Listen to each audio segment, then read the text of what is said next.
Hello, and welcome to our daily spiritual practice, 6 a.m. Pacific time, using 365 Science of Mind, a year of daily wisdom from Ernest Holmes, the founder of the organization known as Centers for Spiritual Living.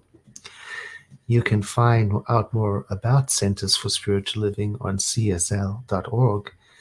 Also, there is a community locator on our website. You can type in an area and we will let you know if we have an organization in that area, and that works across the world, where we have study groups, teaching chapters, and spiritual communities. And if you are already part of a spiritual community, I'd love to know which one. Please just put that in the chat and tell us about that. I'm using the Kindle version of the book, and today's reading for the 21st is again steeped in Christian imagery. But to be fair, Dr. Holmes had a special take on Christianity that isn't, it's unique, I'll say that. So whether or not you are from a Christian tradition, the ideas and imagery he intends to use in a universal way so that it could be applicable to any faith tradition, even though it is using the language of Christianity. Today's title is I Relax in the Peace of the Living Spirit. The quote is from Philippians. And the peace of the living Spirit, which passes all understanding, shall keep your hearts and minds through Christ Jesus. And now Dr. Holmes will explain what he means by that. We often wonder if peace really exists anywhere. In a world distraught with so much confusion and chaos, we deeply need an inner, abiding sense of calm and tranquility. Peace of mind is really what the world is searching after, because without it, we have only a sense of insecurity and loneliness. Without peace, deep and abiding, there can be no happiness or contentment, no sense of security, no confidence. And Jesus said, "My peace I give unto you." And Paul said, "The peace of God, which passes all understanding, shall keep your hearts and minds through Christ Jesus." This means, Dr. Holmes says, that in such a degree as we attain peace, Christ, or the anointed of heaven, or the indwelling presence of the living Spirit, makes itself known to us. Because the living Spirit is not met through confusion, but only when the mind is tranquil. And like an unruffled body of water, reflects the divine images of peace and perfection.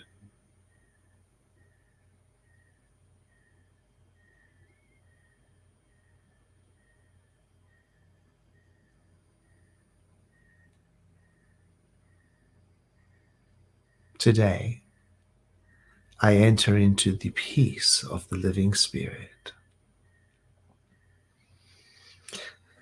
and I let my mind settle down and be still like water. I drop confusion just for this time of practice, and I let myself feel a deep, abiding sense of calm.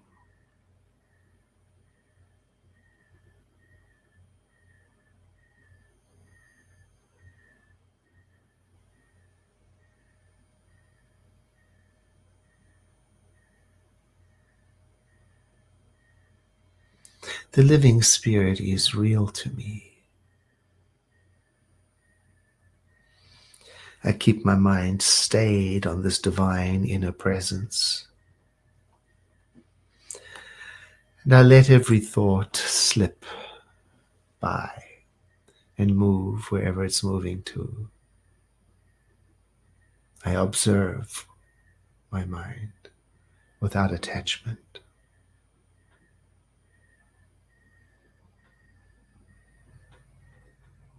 In this quiet, I meet the real me. In this quiet, I meet the eternal, changeless truth of me. In this quiet, I understand that I am an expression of the living spirit.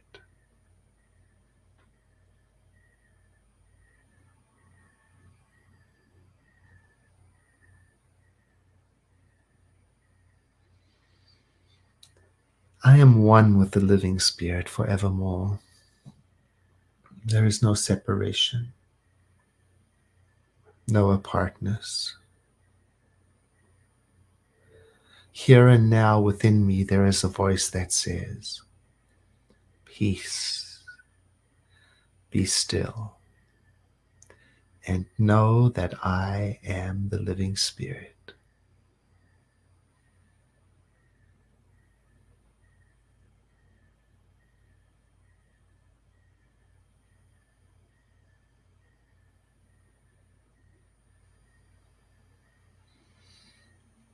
The living spirit in me and around me and through me, forever expressing itself. And so I celebrate the nature of the living spirit today, and I raise and praise its presence in me. I am that which thou art. Thou art that which I am. And that which I am and that which thou art is one and the same.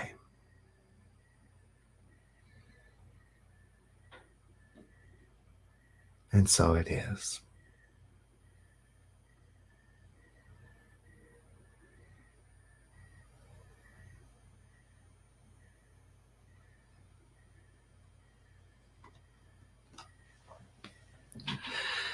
There were many phrases in today's reading that were references to biblical thought and idea, far too many for me to unpack in the short time that we have together.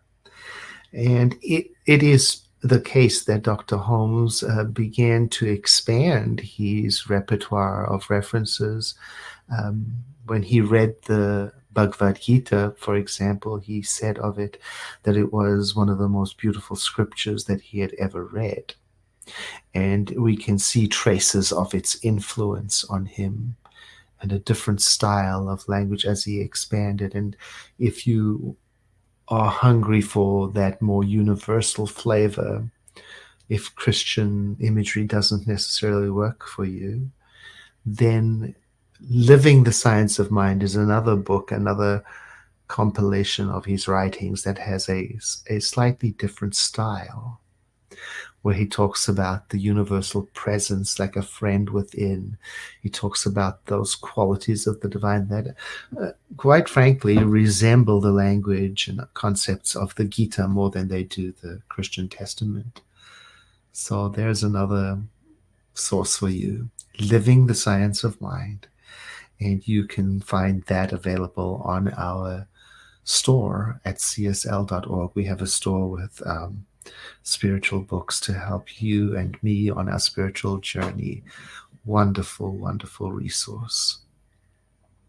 Now you'll also find my book there, Ordinary Goodness. I had to think of the name, and why I wanted to mention that is because I have been talking about the invitation for you to write down, to get clear on what it is that you believe. And there is an exercise and a process in that book that I've been referring to, Ordinary Goodness, and it's on our website, bookstore.